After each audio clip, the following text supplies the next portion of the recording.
বর্তমানে দেখা যাচ্ছে ফেসবুকে এক শ্রেণীর মানুষ আছে যারা ফেসবুকে বিভিন্ন মোটিভেশন টিপস দিয়ে যাচ্ছে, যে অথচ তারা ফেসবুকের অ্যাপও জানে না। তারা এই বিভিন্ন উল্টাপাল্টা মোটিভেশন টিপস দিয়ে যাচ্ছে।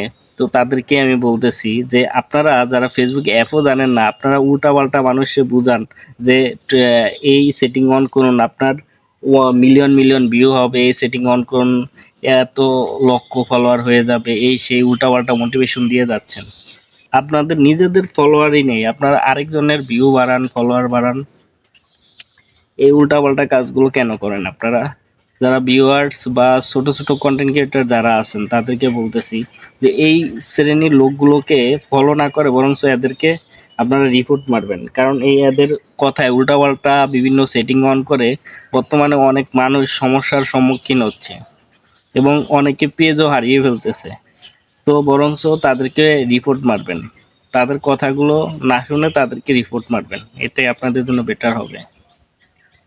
তো অবশ্যই যারা আমার ভিডিওটা দেখতেছেন, তো অবশ্যই একটা শেয়ার করে দিবেন, যাতে ছোট ছোট কন্টেন্ট ক্রিয়েটর যারা আছে তারা যেন এটা দেখে সতর্ক হতে পারে।